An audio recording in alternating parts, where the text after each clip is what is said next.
जा रहा है कि ईडन गार्डन क्रिकेट स्टेडियम दोस्तों कहाँ पर है। तो दोस्तों कल ही की डेट में आपका भारत और श्रीलंका के बीच दोस्तों वनडे खेला गया था, वो भी तो शायद ईडन गार्डन में ही खेला गया है। तो ईडन गार्डन क्रिकेट स्टेडियम दोस्तों आपका कहाँ पर है, तो ईडन गार्डन भारत का एक प्रमुख खेल मैदान है, ये कोलकाता में स्थित है।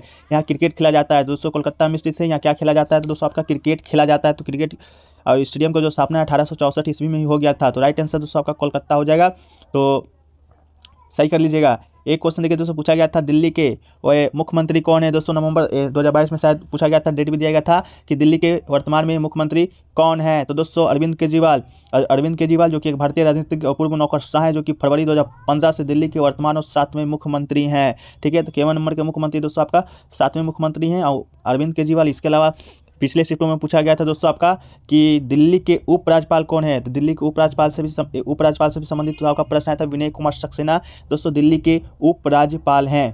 ठीक है, चलिए अगला क्वेश्चन देखिए दोस्तों, पूछा गया था एक क्वेश्चन कि वर्तमान में सीबीएसई के अध्यक्ष कौन है। तो दोस्तों सीबीएसई के नए अध्यक्ष नियुक्ति हुई 1994 की आई निधि छिब्बर को केंद्रीय माध्यमिक शिक्षा बोर्ड के नए अध्यक्ष का पदभार सौंपा गया है। तो ऑप्शन में दोस्तों आपका निधि छिब्बर भी था, तो ये राइट आंसर हो जाएगा। इसके अलावा दोस्तों आपका जो सीबीएसई के अभी वर्तमान में सितंबर 2022 में नए अध्यक्ष बनाया गया, वो दोस्तों आपका मनोज श्रीवास्तव को बनाया गया है। ठीक है, तो देख लीजिएगा मनोज श्रीवास्तव आपका ऑप्शन में था या निधि छिब्बर था, ऑप्शन में कमेंट सेक्शन में आप लोग जरूर बताइएगा कि क्या था ऑप्शन में। ठीक है, एक क्वेश्चन देखिए दोस्तों, पूछा गया था राष्ट्रीय आय कैसे निकाला जाता है, ये क्वेश्चन आपसे पूछा गया था। तो NNPMP बराबर दोस्तों GNP माइनस डिस्क्रिप्शन। ठीक है, इसके अलावा राष्ट्रीय आय निकाल देखिए, NPMP में यदि हम NIT नेट इनडायरेक्ट टैक्स को हटा दे तो NNFC नेट नेशनल प्रोडक्ट अर्थात साधन लागत पर सूदी राष्ट्रीय आय प्राप्त हो जाती है। तो आपके ऑप्शन में क्या था दोस्तों, कमेंट सेक्शन में जरूर बताइएगा।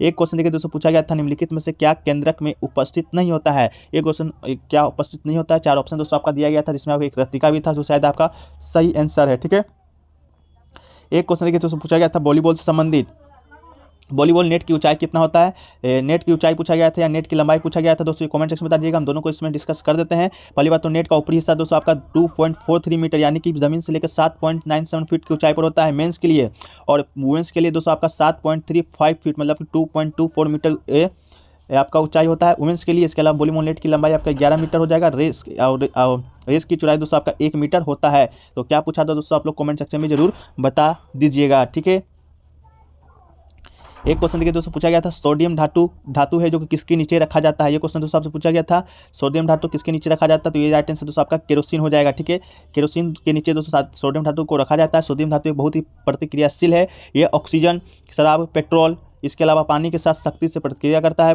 प्रतिक्रिया के साथ दौरान बहुत अधिक गर्मी उत्पन्न करता है, इसलिए केरोसिन में संग्रहित होता है, क्योंकि सोडियम केरोसिन के साथ प्रतिक्रिया है जो कि नहीं कर सकता है। ठीक है, तो ये दोस्तों आपसे पूछा गया था, जिसका राइट आंसर आपका केरोसिन हो जाएगा। ठीक है, एक क्वेश्चन देखिए पूछा गया दोस्तों 2011 की जनगणना के अनुसार भारत में पुरुष साक्षरता दर कितना है।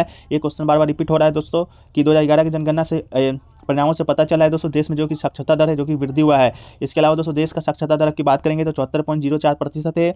इसके अलावा पुरुष के लिए 282.14% आपका साक्षरता दर है, जो कि बिल्कुल राइट आंसर था। इसके अलावा महिलाओं के लिए दोस्तों आपका 65.46% साक्षरता है। इसके अलावा जो साक्षरता सबसे जो उच्चतम राज्य है, सबसे टॉप पर है, वो दोस्तों आपका केरल है। केरल 3.91% साक्षरता के साथ शीर्ष पर अपना स्थान बरकरार रखा है। इसके अलावा सबसे कम साक्षरता दर कहाँ पर है, तो आपका बिहार का है। उसके बाद दोस्तों आपका आंध्र प्रदेश का है। ये भी क्वेश्चन आपको सुबह के शिफ्ट में आया था कि दूसरा से सबसे नीचे से दूसरा बताना था कि सबसे आपका कौन सा साक्षरता दर के मामले में है। ठीक है, साक्षरता दर से आपका संबंधित प्रश्न आपका बार बार बन रहा है। एक क्वेश्चन देखिए जो आया था सोनल मानसिंह के बारे में कि सोनल मानसिंह का संबंध है किस नृत्य से है। तो सोनल मानसिंह का संबंध दोस्तों आपका एक प्रमुख भारतीय नर्तक है जो कि भरतनाट्यम उड़ीसी में माहिर है। तो दोस्तों आपको भरतनाट्यम शायद ऑप्शन में दिया गया था, तो राइट आंसर हो जाएगा। इसके अलावा कभी कभी उड़ीसी भी दिया जाता है, तो ये भी दोस्तों आपका उड़ीसा भी बिल्कुल राइट आंसर हो जाएगा। ठीक है, इसके अलावा शास्त्रीय नृत्य को बढ़ावा देने के लिए उनके योगदान के लिए कई राष्ट्रीय और अंतर्राष्ट्रीय संगठनों पर प्रशंसा मिली है। 1992 में पद्म भूषण से पाने वाली सबसे कम उम्र की प्राप्तकर्ता थी। इसके अलावा 2003 में सोनल पद्म भूषण से सम्मानित होने वाली पहली भारतीय बनी है। ठीक है, एक क्वेश्चन देखिए हिंदी से पूछा गया था राई का पहाड़ बनाने का मुहावरा का अर्थ दोस्तों किसी भी छोटी बात को बहुत बड़ा बना देना। इसका राइट आंसर आपका हो जाता है। एक कमल का प्रवाची शब्द पूछा गया था, तो कमल का प्रवाची शब्द दोस्तों आपका पद्म, राजीव, अरविंद, शतदल, अंबुज, सरसिज, नलिन, पुरस्कार, पंकज, नीरज, सरोज, जल, कंज, पुंडरिक, ये दोस्तों आपका कमल का प्रवाची शब्द आपका दोस्तों आपका होता है। ठीक है,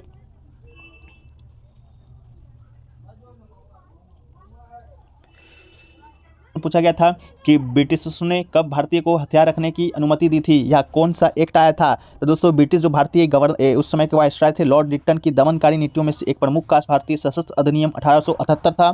सन 1878 में ब्रिटिश पार्लियामेंट के द्वारा पारित 11वें अधिनियम के अनुसार किसी भी भारतीय नागरिक के लिए सशस्त्र हथियार रखना अथवा उसका व्यापार करना एक दंडनीय अपराध बना दिया गया था। ये दोस्तों आपका 1878 का सशस्त्र अधिनियम आया था। लेकिन दोस्तों आपसे पूछा गया था कि ब्रिटिशर्स ने कब भारतीयों को हथियार रखने की अनुमति दी थी, शायद ये प्रश्न आपसे पूछा गया था। तो इसका क्वेश्चन है, आप लोग कमेंट सेक्शन में जरूर बता दीजिएगा, ठीक है, कि इसका आंसर क्या हो जाएगा।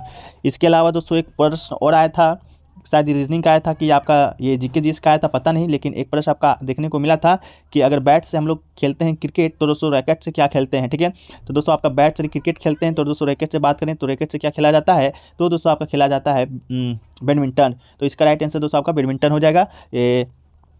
इसके अलावा जो सीबीएसई के जो चेयरमैन आपके हो जाएंगे वो निधि छिब्बर हो जाएंगे आपके ऑप्शन के अनुसार। शायद कि ऑप्शन में आपका दिया गया था निधि छिब्बर ही दिया गया था, ठीक है। एक क्वेश्चन दोस्तों शायद आपका आया था कि एक भोपाल का एक झील है, उसका उद्भव दोस्तों आपका कब हुआ था। ये भी क्वेश्चन शायद आपको देखने को है जो कि मिला था। तो जो भी क्वेश्चन छूट गए हैं उसको आप लोग कमेंट सेक्शन में जरूर बता दीजिएगा, ठीक है। इसके अलावा बात करें दोस्तों आपका ओवरऑल पेपर का, तो हिंदी की बात करेंगे तो हिंदी दोस्तों आपका ईजी था।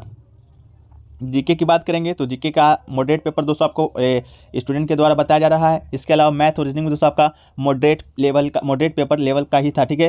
एक क्वेश्चन का आपका एक जो स्टूडेंट है उन्होंने बताया कि 55 जो क्वेश्चन है कैसे करके अगर सही हो जाए तो 100% सिलेक्शन हो जाएगा, ये स्टूडेंट का कहना है, ठीक है। तो आप लोग बताइएगा कितना क्वेश्चन सही होने पर सिलेक्शन का उम्मीद आप लोग को ज़्यादा है, तो एक अनुमान निकल जाए, ठीक है। एक मैथ की बात करेंगे दोस्तों, मैथ में आपका डिस्काउंट से क्वेश्चन अच्छे वाले आ रहे हैं। इसके अलावा सीटिंग अरेंजमेंट से भी बहुत लॉन्ग क्वेश्चन आपको देखने को मिल रहा है, ठीक है। इसके बाद दोस्तों कमल का परिवाची शब्द का आपका जलद शायद ऑप्शन में था। इसके अलावा दोस्तों एक आपका ये पत्नी का परिवाची शब्द भी शायद आपको देखने को मिला था। तो पत्नी का भी परिवाची शब्द अगर आया होगा तो ठीक है, आप लोग कमेंट सेक्शन में जरूर बता दीजिएगा। इसके अलावा जीके का जो प्रश्न आपका थोड़ा सा 10 जो प्रश्न आपका ईजी था, 10 जो प्रश्न करने में स्टूडेंट के पसीने छूट गए, ऐसा स्टूडेंट के द्वारा बताया जा रहा है। तो ये दोस्तों आपका ओवरऑल आपका जो पेपर था जो कि बताया गया स्टूडेंट के द्वारा। इसके अलावा दोस्तों अगर आप हमारा क्यूज ज्वाइन करना चाहते हैं, डेली जीके जीएस क्यूज, जो कि दोस्तों समय रात 9 बजे होता है, इसमें दोस्तों आपके आज के दिन पर आधारित प्रश्न को कराया जाता है। आज के शिफ्टों का भी कराया जाता है, जो कि आपका अलग लेवल के प्रश्न पूछे जाते हैं, जो कि नए प्रश्न होते हैं उसको भी शामिल किया जाता है, तथा आने वाले प्रश्नों को भी दोस्तों शामिल किया जाता है। इसके अलावा दोस्तों क्यूज में आप लोग क्या मिलेगा, जो लोग क्यूज नहीं दे पाते हैं उनके लिए अलग से व्यवस्था भी की गई है, वो लोग पर्सनल भी क्यूज दे सकते हैं, उनको लिंक आपको दे दिया जाएगा। इसके लिए दोस्तों आपको क्या करना है, तो आपको जो सामने नंबर दिख रहा है इस नंबर पर दोस्तों आपको 20 रुपये का पेमेंट करना है, स्क्रीनशॉट इसी नंबर पर व्हाट्सएप पर भेज देना है। इसके बाद आपको एक लिंक भेजिएगा टेलीग्राम का, उस लिंक में आपको जोड़ दिया जाएगा। वैलिडिटी दोस्तों आपका जब तक एग्जाम रहेगा 14 फरवरी तक आपका एग्जाम है, तो उस समय तक आपको जो है क्यूज है जो कि करवाया जाएगा। तो जो लोग भी इच्छुक हैं आप लोग 20 रुपये का पेमेंट करके इस नंबर पर व्हाट्सएप कर दीजिएगा। इसके साथ ही साथ आपको PDF भी वहीं पर मिल जाएगा। इसके अलावा कोई भी परेशानियों संबंधित जानकारी प्राप्त करना चाहते हैं तो इस पर ही आप मैसेज कीजिएगा, ठीक है।